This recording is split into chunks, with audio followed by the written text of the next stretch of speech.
In this video, we'll talk about developing a productive mindset. Having a productive mindset is key to getting more done. Think smart instead of working harder. While most of us know that we should have the right mindset, we're not sure how to achieve it. What does a productive mindset look like? Here, we take a closer look. Think smart, work smart.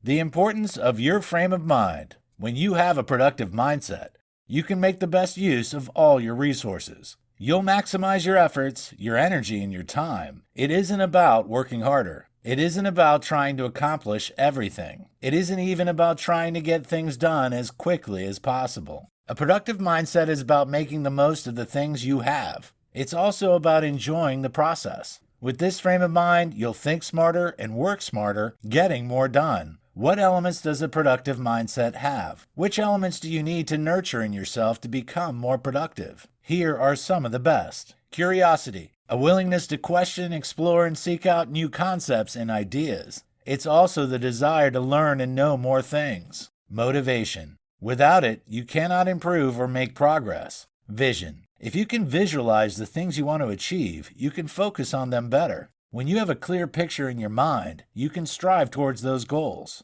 Critical thinking. You need to assess situations objectively. Look at all the advantages and disadvantages, then make appropriate adjustments. Self-confidence. Believe that you're capable of achieving your goals. This allows you to achieve your potential. Persistence. A willingness to overcome adversity and obstacles allows you to achieve your goals. Don't allow others' opinions, setbacks, or circumstances to make you feel as if you can't succeed. A positive outlook. Your attitude makes or breaks you. With a positive attitude, you can meet any possibility head-on. Open-mindedness. If you have an open mind, you can generate innovative new ideas. You also become more receptive to new experiences. Balance.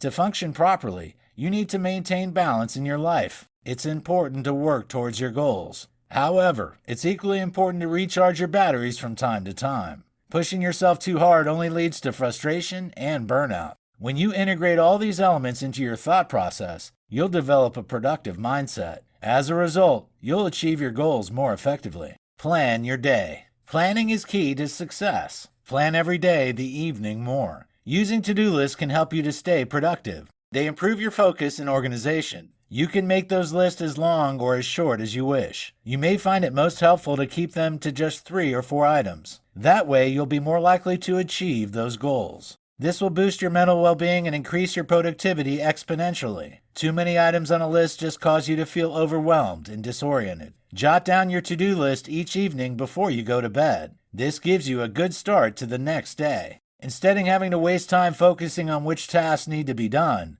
you'll be ready to go. A to-do list allows you to capture every task that comes in. There will always be tasks coming at you. A to-do list helps you to prioritize the ones that need to be done first. As a result, you can concentrate on the task at hand. You'll avoid unnecessary distractions. To-do lists also give you more clarity and help you to pace yourself properly. You won't forget anything important. Also, when you check off items on the list, you get a real sense of well-being and achievement. This alone makes it worthwhile drawing one up. The Eat the Frog technique. It's based on a saying by author Mark Twain. This technique may have a strange name, but it's very useful. It's based on a saying by author Mark Twain. Anything to make you feel good and keen to get to work. His idea was that if you eat a live frog every morning, nothing worse can happen to you all day. This is a funny idea, but it's true. Of course, it doesn't mean eating a real frog. The frog here is the most unpleasant task on the to-do list that you've drawn up. It's human nature to try to avoid unpleasant tasks. We're all guilty of putting off something that we must do, but don't want to do. Whether it's a phone call to a difficult client or a long and boring report, eating the frog is essential. When you avoid an unpleasant task, it's always on your mind. It stops you from getting on with other jobs that need to be done. It prevents you from focusing. You know all the time that the unpleasant task must be done. Why put it off? Do it first and get it out of the way. Although it's no fun to eat the frog, it will make the rest of your day easier. With the hardest tasks done, you'll have the easier jobs to focus on for the remainder of your workday. Make eating the frog a lifelong habit. Tackle that major task before you do anything else. It isn't easy to get into this habit, but it'll boost your productivity immensely. What do you do if you have more than one unpleasant task to tackle? The answer is to eat the ugliest one first. Begin with the task that's least appealing. Find a discipline to start straight away and to persevere until you've completed the task. It isn't going to be easy. However, when you've got into this habit, you'll realize how it has improved your work life. Your productivity will increase hugely, and you'll feel as if you're achieving more. Ditch the procrastination. We've already mentioned how, as humans, we're naturally inclined to procrastinate. While it's normal, that doesn't mean that it's desirable. Procrastination can be the death knell to your productivity. Rather than putting off jobs until later, tackle them head on.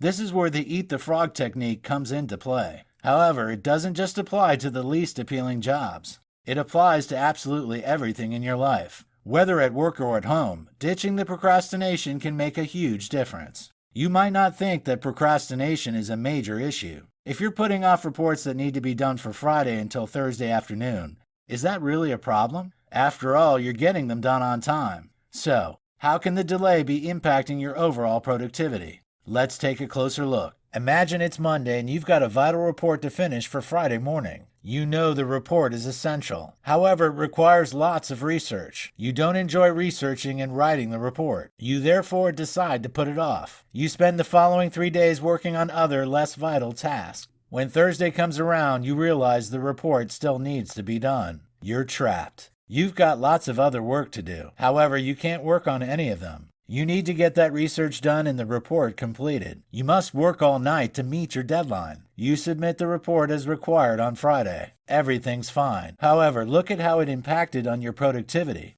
You didn't effectively spend the time between Monday and Wednesday. You should have allocated time to each task according to its importance. More important tasks needed longer time spent on them. Spending longer on a less important task isn't increasing value. The work is less important already. You've also given yourself several days of anxiety, whether you realize it or not. That report will have been on your mind the whole time. The longer the task is prolonged, the more anxious you become. You eliminate this worry by tackling the job head on. Not only that, although you finished the report on time, it probably wasn't of the best quality. This means you're not achieving your personal best. You won't impress your managers and you won't put yourself in line for a promotion. Clearly, procrastination is a problem, so how do you eliminate it? Identify what you tend to procrastinate on. Is it always the same sort of task? Ask why you're putting those tasks off. Probe your answers. Is it because of your ability? Your feelings? When you understand the reasons for putting the task off, you'll be better able to overcome them. Come up with your action plan to resolve the problem. If you're worried that you're incapable of completing the task, take a course or read about the subject. If you're lacking confidence in speaking to a client on the phone, work on your self-esteem. Take the plunge. Although it's hard to take the first step to do the task you're avoiding, it's essential. The more you do it, the easier it becomes. It may take time, but soon you'll overcome the habit of procrastinating.